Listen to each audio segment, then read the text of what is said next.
Welcome, everybody. Today we're going to talk about something very appropriate for today and tomorrow, because normally at this time of year, most people make a New Year's resolution. And, why do we do that? I think a lot of us want to be accepted by others. We want to be loved by others. We want to make ourselves feel better by doing something that we think is important to start on that path for the new year.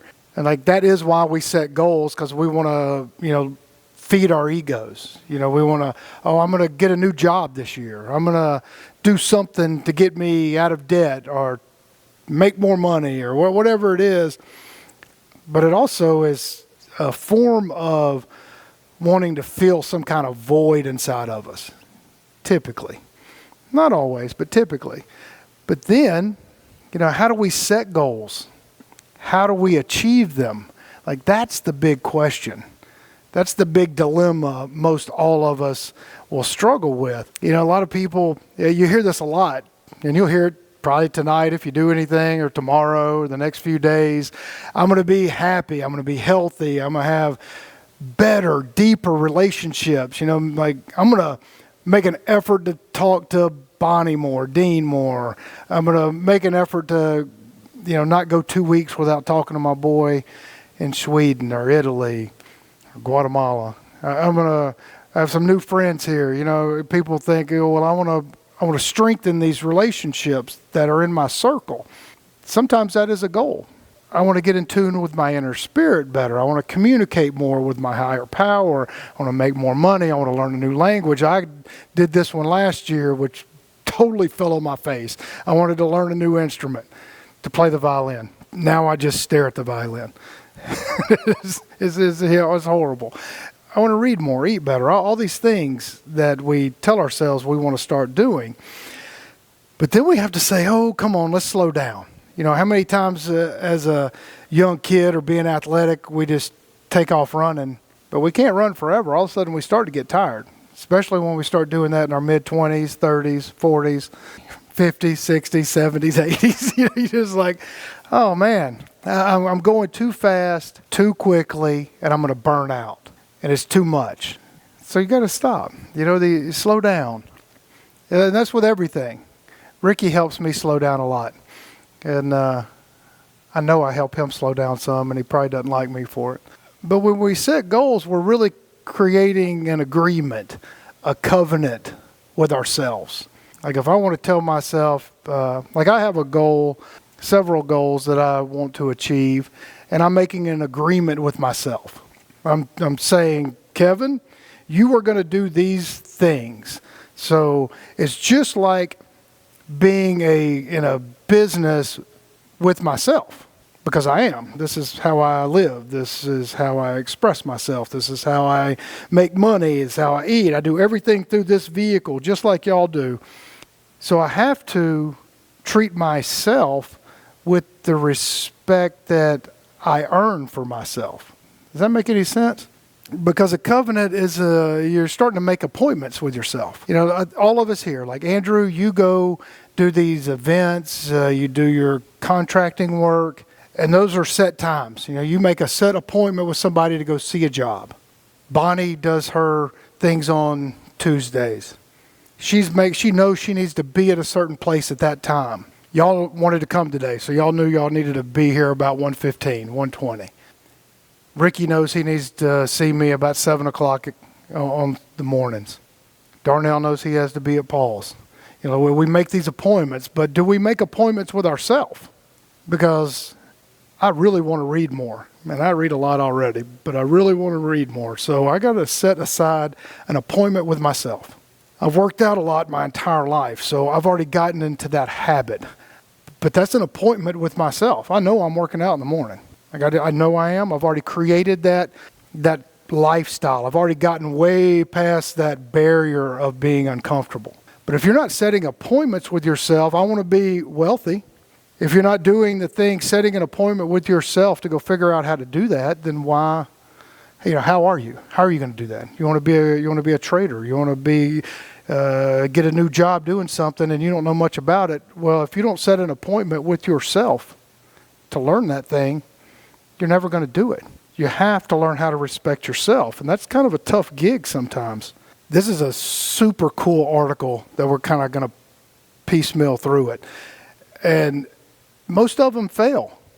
I've done a lot of New Year's resolutions over my 52 years, and quite a few of them don't really do very well. And why is that?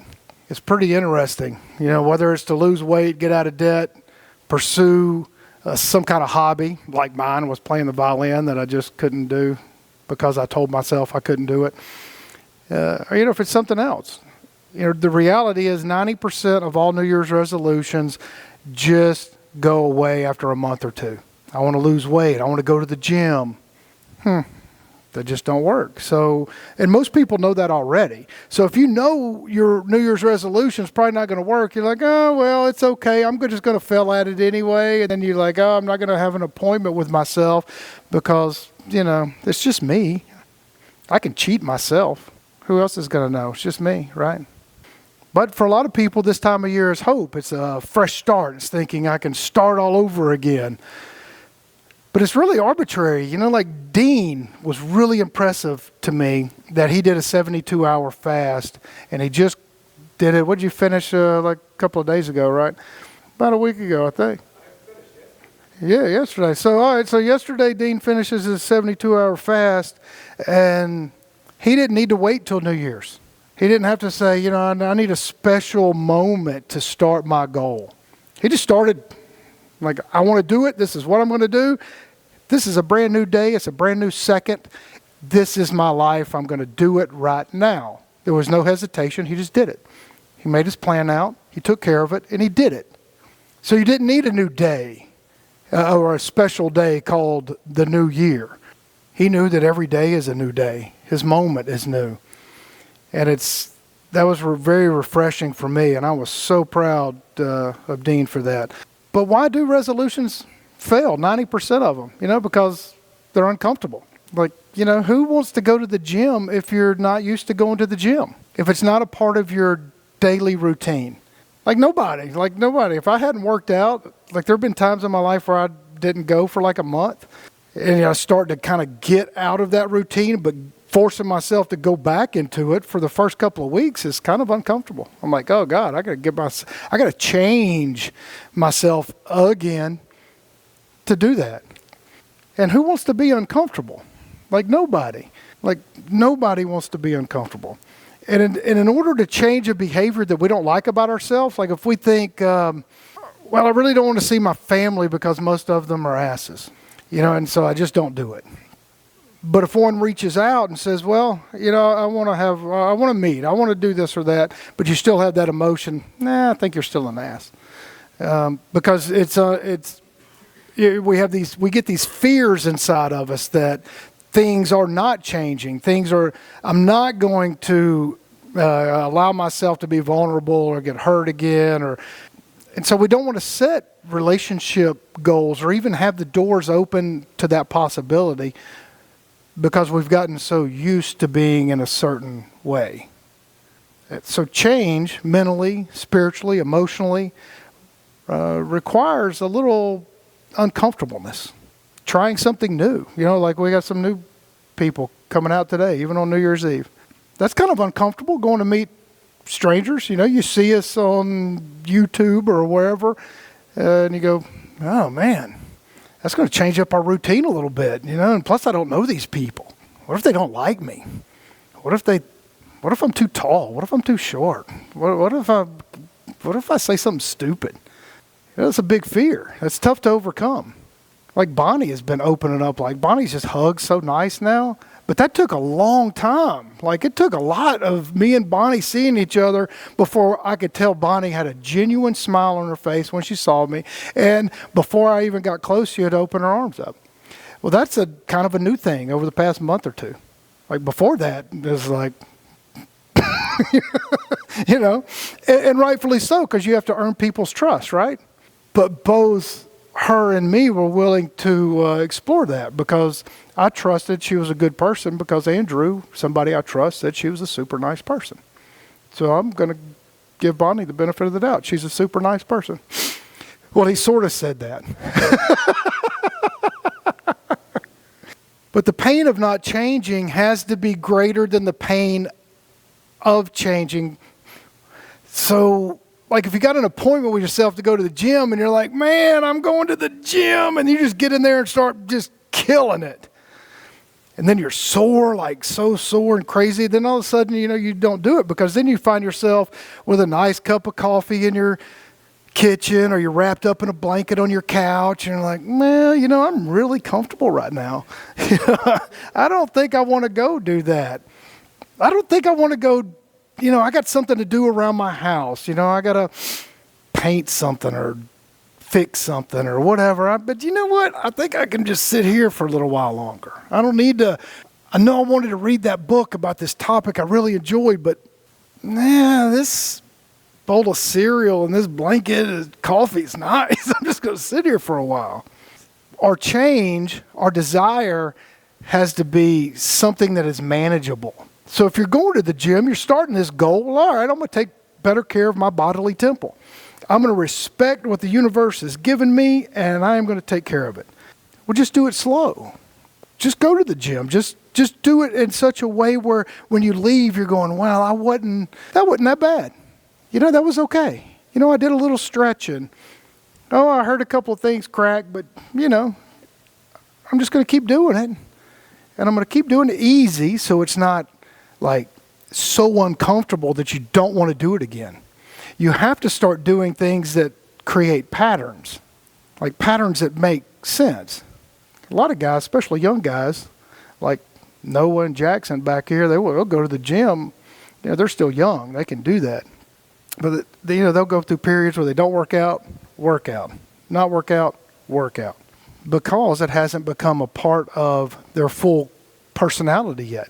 They'll go in there and work out. Oh, yeah, we're good. And, they'll be sore, and then they won't work out for a little while because it hadn't become a part of their personality and their routine. So, and that's with everything. And I'm not calling y'all out for that, but it's a good example of until we make something a part of who we are, then it's just some occasional thing we do. And that's why all these New Year's resolutions never work, because we make it too big.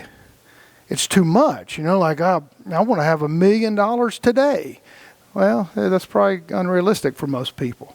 If you go to the gym and you go sleep on the bicycle, that's probably not a workout either.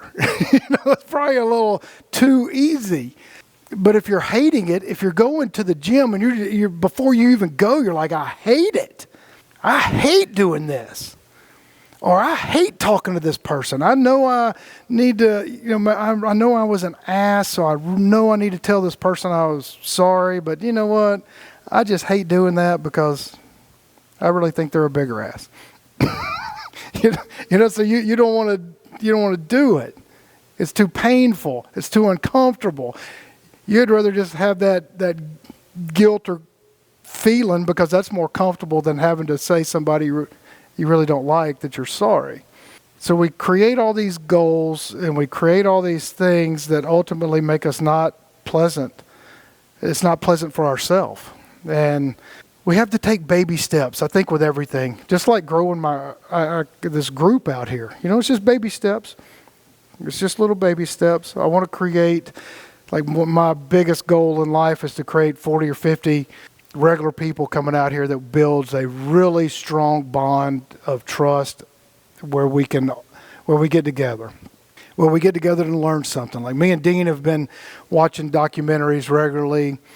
Bonnie's been out here a few times for him, and other people too, Jacob. And it's fantastic. It's just baby steps. Baby steps. We're having trouble with some sheep. So some new people know something about sheep, so I want to trust them. Let's talk about sheep. Building those sort of things is a little bit of a stretch for me to just openly trust new people. But I want to be able to do that better. I want to be able to trust you until you prove otherwise. And then I want to tell myself that I shouldn't say that in the first place. I shouldn't automatically have it, because I have a negative attitude. And that was part of what I've been working on all year. So I don't want to set a New Year's resolution. I just want to be aware.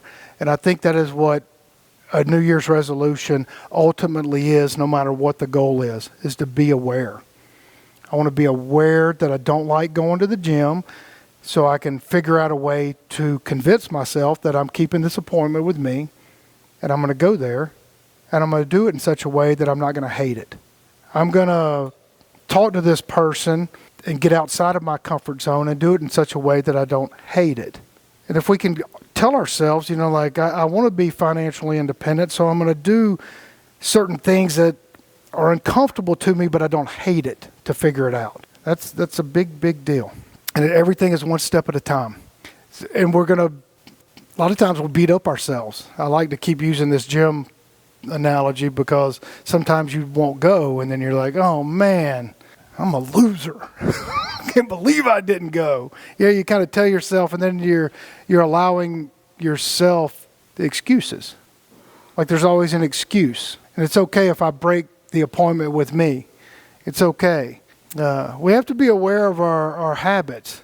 Who controls our habits? Do we control our habits, or are we allowing our habits to control us? What we are used to doing every single day. I got some habits that are really good, and I like that they control me, like brushing my teeth twice a day. That's just a natural habit. I know when I'm going to in the shower, I've got to brush my teeth. So my brushing teeth is not controlling me. But do I have a habit of hanging around some of my friends and having a cocktail too many? Well, I've done that on plenty of occasions. I have a cigar fanaticism. And I will catch myself smoking too many cigars. And I'm like, man, this might be too many after about 10 or 15 in a day. I'm like, well, maybe not. But, anything that's outside of some moderation is probably not really good for us. And if we want to be smart, we want to set specific goals. We want them to be measurable. We want them to be achievable. They need to be realistic, and they need to be timely so we can be proud of ourselves. Like if Jackson has a goal of going to the gym 3 times a week, that's reasonable. And at the end of that week, Jackson goes, yeah, I did my goal. He's able to pat himself on the back. So yeah, that was pretty reasonable. I was able to do that. I'm glad.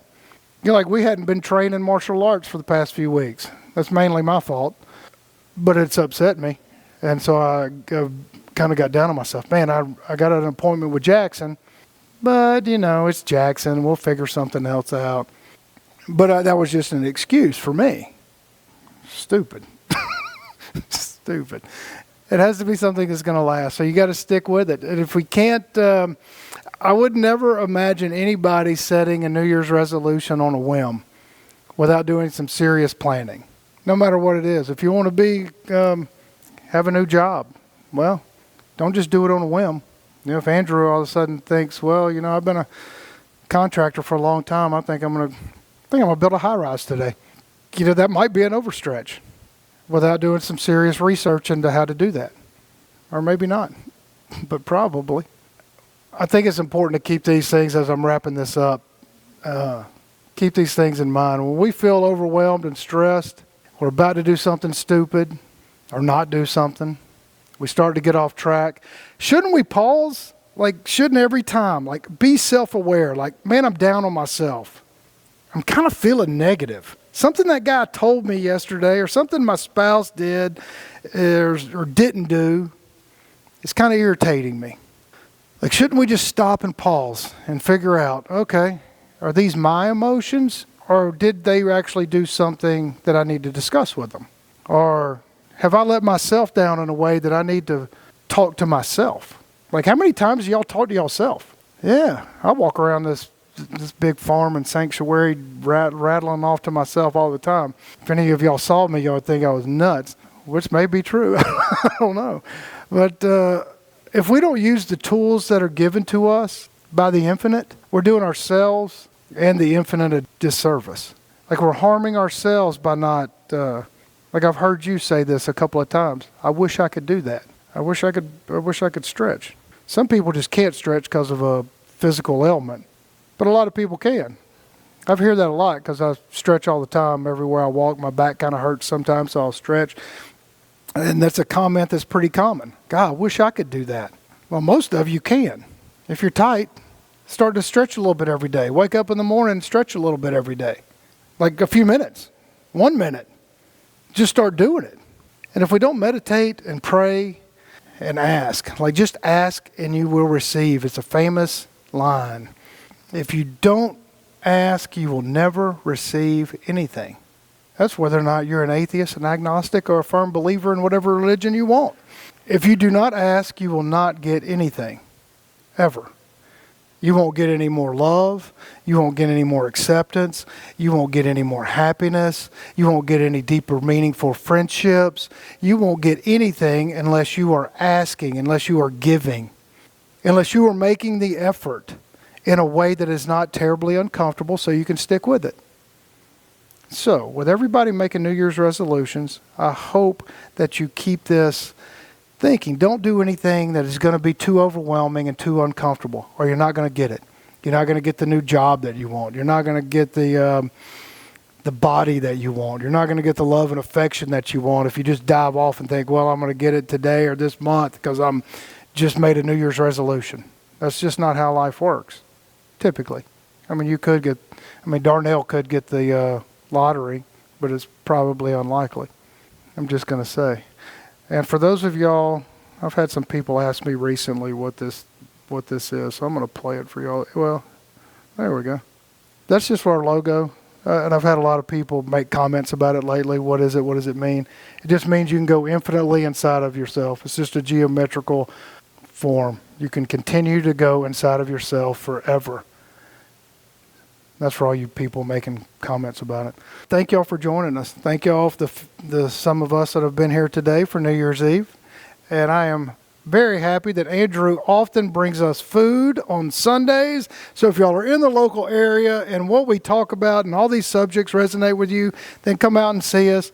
It is a wonderful group of people that are not going to be unwilling to get to know you. We want to get to know and make good friendships. The world needs good friendships. The world needs growth and understanding and people to help each other out. So thank y'all for joining us.